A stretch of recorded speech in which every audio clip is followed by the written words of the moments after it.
Welcome to LDCH word PSC പരീക്ഷകൾക്ക് important ആയിട്ടുള്ള SCRT text ബുക്കിലാണ് പഠിച്ചു വരുന്നത്. ഇതുവരെ കംപ്ലീറ്റ് ആയിട്ടുള്ള 5 മുതൽ 9ാം ക്ലാസ് വരെയുള്ള എല്ലാ ചാപ്റ്റേഴ്സും പ്ലേലിസ്റ്റിൽ അവൈലബിൾ ആണ്. ടെലഗ്രാം ചാനൽ ലിങ്ക് മെൻഷൻ ചെയ്തിട്ടുണ്ട്.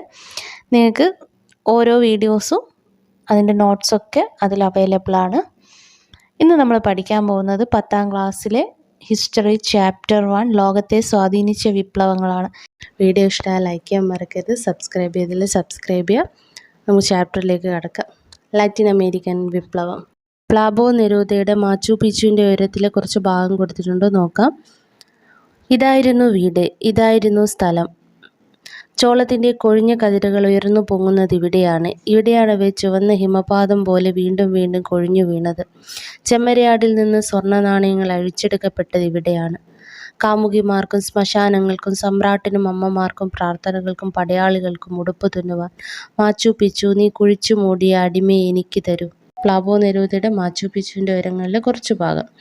തെക്കേ അമേരിക്കയിലെ പ്രാചീന സംസ്കാരത്തിൻ്റെ കേന്ദ്രങ്ങളിലൊന്നായ മാച്ചു പിച്ചുവിൽ കണ്ട കാഴ്ചകളാണ് ലാറ്റിൻ അമേരിക്കൻ കവിയായ പ്ലാബോ നെരൂദ വിവരിച്ചിരിക്കുന്നത്. ഈ വിവരണത്തിൽ നിന്ന് എന്തൊക്കെ കണ്ടെത്താൻ പറ്റും? വിഭവങ്ങളുടെ സമൃദ്ധമായിരുന്നു അല്ലേ മാച്ചു പിച്ചു. ചോള കൃഷികളുണ്ടായിരുന്നു, ചെമ്മരിട് ആടുകളെ വളർത്തിയിരുന്നു, വ്യാപാരത്തിലൂടെ സമ്പത്ത് നേടിയിരുന്നു. ഈ സമ്പദ് സമൃദ്ധിയെ ചൂഷണം ചെയ്തിട്ടാണ് സ്പെയിനുകാരും പോർച്ചുഗീസുകാരെ ലാറ്റിൻ അമേരിക്കയെ കോളനിയാക്കിയത്. കോളനി ഭരണം ജനജീവിതത്തെ എങ്ങനെയെല്ലാം ബാധിച്ചെന്ന് നമുക്ക് നോക്കാം. സ്പെയിനുകാരും പോർച്ചുഗീസുകാരും തങ്ങളുടെ ഭാഷയും മതവും ആചാരവും അവിടെ പ്രചരിപ്പിച്ചു. സ്പാനിഷ് ശൈലിയിൽ വീടുകളും ദേവാലയങ്ങളും നിർമ്മിക്കുകയും വിദ്യാലയങ്ങൾ സ്ഥാപിക്കുകയും ചെയ്തു. സ്പാനിഷ് കൃഷിരീതികളും കാർഷിക വിളകളും കോളനികളിൽ നടപ്പിലാക്കി. യൂറോപ്യന്മാരിൽ നിന്ന് പുതിയ രോഗങ്ങൾ ലാറ്റിൻ അമേരിക്കൻ ജനതയിലേക്ക് പകരുന്നു. എല്ലാ രംഗത്തിലും വംശീയ വിവേചനം പുലർത്തി ലാറ്റിൻ അമേരിക്കൻ ജനതയുടെ സമ്പത്തും വിഭവങ്ങളും കൊള്ളയടിച്ചു. കോളനിക്കാരെ അടിമകളെ പോലെ പണിയെടുപ്പിച്ചു. ജോസേ ഡി സാൻ മാർട്ടിനും ഫ്രാൻസിസ്കോ മിറാണ്ടെ, സൈമൺ ബൊളീവർ എന്നിവരുടെ നേതൃത്വത്തിലുണ്ടായ വിപ്ലവത്തിലൂടെയാണ് ലാറ്റിൻ അമേരിക്കൻ രാജ്യങ്ങൾ സ്വതന്ത്രമാവാൻ തുടങ്ങിയത്. Jose de San Martin, Francisco de Miranda, Simon Bolivar. ഇത്രയും കാര്യങ്ങളാണ് ലാറ്റിൻ അമേരിക്കൻ വിപ്ലവത്തെപ്പറ്റി പറയുന്നത്. ലാറ്റിൻ അമേരിക്കൻ വിപ്ലവങ്ങൾക്ക് നേതൃത്വം കൊടുത്തവരെ ഒന്ന് പഠിച്ചു വെക്കുക. റഷ്യൻ വിപ്ലവം. ലോകപ്രശസ്ത റഷ്യൻ സാഹിത്യകാരനായ മാക്സിം ഗോർക്കിയുടെ അമ്മ എന്ന നോവലിലെ കുറച്ച് ഭാഗമാണ് നോക്കാം. ഞങ്ങൾ തൊഴിലാളികളാണ്. കുട്ടികളുടെ കളിപ്പാട്ടം തൊട്ട് കൂറ്റൻ യന്ത്രങ്ങൾ വരെ സർവ്വതും നിർമ്മിക്കുന്നത് ഞങ്ങളുടെ അധ്വാനം കൊണ്ടാണ്. എന്നാൽ അതേസമയം തന്നെ സ്വാതന്ത്ര്യം, മനുഷ്യാഭിമാനത്തിനു വേണ്ടി പൊരുതാനുള്ള അവകാശം പോലും നിഷേധിക്കപ്പെട്ടവരാണ് ഞങ്ങൾ. ഞങ്ങൾ ആർക്കു വേണമെങ്കിലും അവരുടെ കാര്യത്തിന് ഉപയോഗിക്കാം. കാലാന്തരത്തിൽ മുഴുവൻ അധികാരവും സ്വന്തം കയ്യിലെടുക്കുവാൻ കഴിയാത്തക്കവണ്ണമുള്ള സ്വാതന്ത്ര്യമാണ് ഞങ്ങൾക്കിപ്പോൾ വേണ്ടത്. ഞങ്ങളുടെ മുദ്രാവാക്യങ്ങൾ ലളിതമാണ്. സ്വകാര്യ സ്വത്തുടമ സമ്പ്രദായം നശിക്കട്ടെ. എല്ലാ ഉൽപ്പന്നോപാധികളും ജനങ്ങൾക്ക്, എല്ലാ അധികാരങ്ങളും ജനങ്ങൾക്ക്, അധ്വാനം എല്ലാവരുടെയും ചുമതല. ഞങ്ങൾ വെറും കലാപകാരികളല്ലെന്ന് നിങ്ങൾക്കിപ്പോൾ മനസ്സിലാക്കാമല്ലോ. ഞങ്ങൾ വിപ്ലവകാരികളാണ്. ഒരു കൂട്ടം ആജ്ഞാപിക്കാൻ മാത്രവും മറ്റൊരു കൂട്ടം പണിയെടുക്കാൻ മാത്രമുള്ള കാലത്തോളം ഞങ്ങൾ വിപ്ലവകാരികളായി തുടരുക തന്നെ ചെയ്യും. മാക്സിം ഗോർക്കി എന്ന ലോകപ്രശസ്ത റഷ്യൻ സാഹിത്യകാരൻ്റെ അമ്മ എന്ന നോവലിലെ ഒരു കഥാപാത്രത്തിൻ്റെ വാക്കുകളാണിത്. അക്കാലത്ത് റഷ്യയിലെ തൊഴിലാളികളുടെയും കർഷകരുടെയും സ്ഥിതിയും അവരുടെ ലക്ഷ്യങ്ങളും ഇതിൽ കാണാൻ കഴിയും. എന്തൊക്കെയായിരുന്നു അവിടുത്തെ തൊഴിലാളികളുടെ ആവശ്യങ്ങൾ? സ്വകാര്യ സ്വത്തുടമ സമ്പ്രദായം അവസാനിപ്പിക്കണം, എല്ലാവരും എന്ത് ചെയ്യണം? അധ്വാനിക്കണം. ഇത്തരം ആവശ്യങ്ങൾ ഉന്നയിക്കാൻ അവരെ പ്രേരിപ്പിച്ച ഘടകങ്ങൾ എന്തൊക്കെയാണെന്ന് നോക്കാം. റഷ്യ ഭരിച്ചിരുന്ന സർ ചക്രവർത്തിമാരുടെ ഏകാധിപത്യത്തിന് കീഴിൽ കർഷകരും ഫാക്ടറി തൊഴിലാളികളും ദുരിതപൂർണമായ ജീവിതമായിരുന്നു നയിച്ചത്. റഷ്യയുടെ കാർഷിക മേഖലയിലെ കുറഞ്ഞ ഉൽപ്പാദനം കർഷകരുടെ വരുമാനത്തെ ബാധിച്ചു. കൂടാതെ ഭൂരഹിതരായ അവർ നികുതി ഭാരവും വഹിക്കേണ്ടതായിട്ട്. പ്രകൃതി വിഭവങ്ങൾ കൊണ്ട് സമ്പന്നമായിരുന്ന റഷ്യയുടെ വ്യാവസായിക ഉൽപ്പാദനം തുച്ഛമായിരുന്നു. ഉള്ള വ്യവസായങ്ങളിൽ ഭൂരിഭാഗവും വിദേശികളായിരുന്നു നിയന്ത്രിച്ചത്. ഇതൊക്കെയായിരുന്നു അവരുടെ പ്രധാന പ്രശ്നങ്ങൾ എന്ന് പറയുന്നത്. ബാറ്റിൽ ഷിപ്പ് പ്രൊട്ടക്കീൻ എന്താണെന്ന് നോക്കാം. റഷ്യൻ ചലച്ചിത്ര സംവിധായകൻ സെർഗി ഐൻസ്റ്റീൻ സംവിധാനം ചെയ്ത വിഖ്യാതമായ ചലച്ചിത്രമാണ് ബാറ്റിൽ ഷിപ്പ് പ്രൊട്ടക്കീൻ എന്നത്. സർ ചക്രവർത്തിമാരുടെ ഭരണകാലഘട്ടത്തിലെ ഒരു യഥാർത്ഥ സംഭവത്തെ ആധികരിച്ചാണ് ഈ നിശബ്ദ സിനിമ രൂപം കൊണ്ടത്.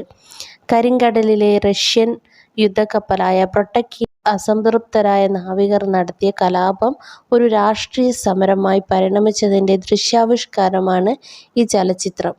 ജോൺ റീഡിൻ്റെ ലോകത്തെ പിടിച്ചുകുലുക്കിയ 10 ദിവസം എന്ന പുസ്തകത്തെ ആധാരമാക്കിയുള്ള ചലച്ചിത്രം സംവിധാനം ചെയ്തതും സെർഗി ഐൻസ്റ്റീൻ തന്നെയാണ്. ഇമ്പോർട്ടൻ്റ് ആണ്. ബാറ്റ്നിഷിപ്പ് പ്രൊട്ടക്കിൻ എന്ന ചലച്ചിത്രം സംവിധാനം ചെയ്തിരിക്കുന്നത് സെർഗി ഐൻസ്റ്റീൻ ആണ്. അതുപോലെ ജോൺ റീഡിൻ്റെ ലോകത്തെ പിടിച്ചുകുലുക്കിയ 10 ദിവസം എന്ന പുസ്തകത്തെ ആധാരമാക്കിയിട്ട് സിനിമ നിർമ്മിച്ചതാണ് സെർഗി ഐൻസ്റ്റീൻ തന്നെയാണ്. തൊഴിലാളികളുടെയും കർഷകരുടെയും ദുരിത ജീവിതത്തെ Maxim Gorky, Leo Tolstoy, Ivan Turgenev, Anton Chekhov തുടങ്ങിയ സാഹിത്യകാരന്മാർ അവരുടെ കൃതികളിൽ ചിത്രീകരിച്ചു. കാൾ മാർക്സും ഹൈഡ്രിക് എഗൽസും ആവിഷ്കരിച്ച മാർക്സിസ്റ്റ് ആശയങ്ങൾ തൊഴിലാളികൾക്ക് ആവേശങ്ങൾ പകർന്നു. മുതലാളിമാർ നിയന്ത്രിക്കുന്ന ഉൽപ്പന്ന വ്യവസായത്തിന് പകരം തൊഴിലാളികളുടെ ആധിപത്യം സ്ഥാപിക്കാൻ അവർ ആഹ്വാനം ചെയ്തു. തൊഴിലാളികളുടെ ദുരിതങ്ങൾക്ക് പരിഹാരം കാണാനായി തൊഴിലാളി സംഘടനകൾ രൂപീകരിച്ചു. മാർക്സിസ്റ്റ് ആശയങ്ങളിൽ അധിഷ്ഠിതമായ ഒരു സോഷ്യലിസ്റ്റ് ഡെമോക്രാറ്റിക് വർക്കേഴ്സ് പാർട്ടി രൂപം കൊള്ളുന്നു. ഈ പാർട്ടി പിന്നീട് രണ്ടായി പിളരുകയാണ്. ന്യൂനപക്ഷമുള്ള മെൻഷവിക്കുകളും ഭൂരിപക്ഷമുള്ള ബോൾഷെവിക്കുകളും. ലെനിൻ, ട്രോട്സ്കി തുടങ്ങിയവർ ബോൾഷെവിക് പാർട്ടിക്ക് നേതൃത്വം നൽകിയപ്പോൾ അലക്സാണ്ടർ കെരൻസ്കിയാണ് മെൻഷവിക്കുകൾക്ക് നേതൃത്വം നൽകിയത്. ചോദിച്ചിട്ടുണ്ട്. PYQ ആണ്. മെൻഷവിക്കുകൾക്ക് നേതൃത്വം കൊടുത്ത നേതാവ് ആരാണെന്ന് ചോദിച്ചിട്ടുണ്ട്. അലക്സാണ്ടർ കെരൻസ്കിയാണ്. 1905 നടന്ന റഷ്യ-ജപ്പാൻ യുദ്ധത്തിൽ റഷ്യക്കേറ്റ പരാജയം പ്രതിസന്ധികളെ രൂക്ഷമാക്കി. രാഷ്ട്രീയ അവകാശങ്ങളും സാമ്പത്തിക പരിഷ്കാരങ്ങളും ആവശ്യപ്പെട്ട് തൊഴിലാളികൾ പെട്രോഗാഡ് എന്ന സ്ഥലത്ത് 1905 ജനുവരി 9 പ്രകടനം നടത്തി. ഇതിനു നേരെ പട്ടാളം വെടിവെക്കുകയാണ്. നൂറുകണക്കിന് തൊഴിലാളികൾ കൊല്ലപ്പെട്ട ഈ സംഭവമാണ് രക്തരൂക്ഷിതമായ ഞായറാഴ്ച, ബ്ലഡി സൺഡേ എന്നറിയപ്പെടുന്നത്. PYQ ആണ്. രക്തരൂക്ഷിതമായ ഞായറാഴ്ച ഏത് വിപ്ലവവുമായി ബന്ധപ്പെട്ടിരിക്കുന്നത് ചോദിച്ചു കഴിഞ്ഞാൽ റഷ്യൻ വിപ്ലവമാണ്. സമരങ്ങൾ നടത്താനായി ഈ കാലഘട്ടത്തിൽ തൊഴിലാളികളുടെ സംഘടനകൾ റഷ്യയിലെമ്പാടും രൂപീകരിക്കുകയാണ്. ഇവ സോവിയറ്റുകൾ എന്നാണ് അറിയപ്പെടുന്നത്. സമരം ശക്തമായതിനെ തുടർന്ന് ദ്യൂമ എന്ന നിയമനിർമ്മാണ സഭ രൂപീകരിക്കാൻ ചക്രവർത്തി നിർബന്ധിതനാവുകയാണ്. 1914 ഒന്നാം ലോക യുദ്ധം ആരംഭിച്ചതോടെ ദ്യൂമയുടെ എതിർപ്പിനെ അവഗണിച്ച് സർ ചക്രവർത്തി നിക്കോളാസ് രണ്ടാമൻ യുദ്ധത്തിൽ പങ്കെടുക്കാൻ തീരുമാനിക്കുകയാണ്. അനേകം റഷ്യൻ സൈനികർ ഇതിൽ കൊല്ലപ്പെട്ടു. 1917 ആയപ്പോഴേക്കും ഭക്ഷ്യദൗർലഭ്യം രൂക്ഷമാകുകയാണ്. മാർച്ച് 8 ആയിരക്കണക്കിന് സ്ത്രീകൾ റൊട്ടിക്കു വേണ്ടി തെരുവീഥികളിൽ പ്രകടനം നടത്തി. പെട്രോഗാഡ് പട്ടണത്തിൽ തൊഴിലാളികൾ പ്രതിഷേധ പ്രകടനം നടത്തി. സൈനികർ ആദ്യം ഈ പ്രകടനങ്ങളെ നേരിട്ടെങ്കിലും പിന്നീട് തൊഴിലാളികളോടൊപ്പം ചേർന്നു. ഒന്നാം ലോക യുദ്ധത്തിൽ തങ്ങൾ അനുഭവിച്ച ദുരിതങ്ങളാണ് സൈനികരെ പ്രധാനമായും ഇതിന് പ്രേരിപ്പിച്ചത്. പെട്രോഗാഡ് പട്ടണം തൊഴിലാളികൾ പിടിച്ചെടുക്കുകയാണ്. തുടർന്ന് നിക്കോളാസ് രണ്ടാമൻ സ്ഥാനമൊഴിയുകയും റഷ്യയിൽ മെൻഷെവിക് നേതാവായ അലക്സാണ്ടർ കെരൻസ്കിയുടെ നേതൃത്വത്തിൽ ഒരു താൽക്കാലിക ഗവൺമെൻറ് നിലവിൽ വരികയും ചെയ്തു. ഇത് ഫെബ്രുവരി വിപ്ലവം എന്നറിയപ്പെടുന്നു. റഷ്യൻ കലണ്ടർ അന്താരാഷ്ട്ര കലണ്ടറിനേക്കാൾ പിറകിലായതിനാലാണ് മാർച്ചിൽ നടന്ന ഈ വിപ്ലവം ഫെബ്രുവരി വിപ്ലവം എന്നറിയപ്പെടാനുള്ള കാരണം. ബോക്സ് നോക്കാം. മാർക്സിസം. കാൾ മാർക്സും ഹെൻറിക് എഗൽസും ചേർന്ന് രൂപം നൽകിയ ആശയ സംഹിതയാണ് മാർക്സിസം. ഒരു സമൂഹത്തിൽ നിലനിൽക്കുന്ന ഉൽപാദന ബന്ധങ്ങളാണ് ആ സമൂഹത്തിലെ മാറ്റങ്ങളുടെ അടിസ്ഥാനമെന്നാണ് ഇതിലെ പ്രധാന ആശയം. ഉൽപാദനത്തിൻ്റെ അടിസ്ഥാനം തൊഴിലാളികളാണെന്നും അതിനാൽ തൊഴിലാളി വർഗത്തിൻ്റെ സർവാധിപത്യത്തിനായി പ്രവർത്തിക്കണമെന്നും അവർ ആഹ്വാനം ചെയ്തു. നമ്മൾ പറഞ്ഞ ഒരു താൽക്കാലിക ഗവൺമെൻറ് അലക്സാണ്ടർ കെരൻസ്കി എന്ത് ചെയ്തു?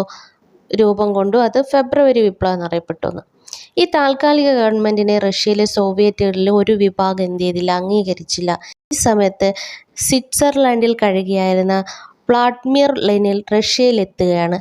താൽക്കാലിക ഗവൺമെൻറ്റിനെ ശക്തമായി എതിർക്കുകയാണ് അദ്ദേഹം. വിപ്ലവം അതിൻ്റെ ലക്ഷ്യം നേടണമെങ്കിൽ അധികാരം മുഴുവൻ സോവിയറ്റുകൾക്ക് കൈമാറണമെന്ന് അദ്ദേഹം ആവശ്യപ്പെട്ടു. ബോൾഷെവിക്കുകളും സോവിയറ്റുകളും ലെനിൻ്റെ നിലപാടിനെ പിന്തുണയ്ക്കുകയാണ്.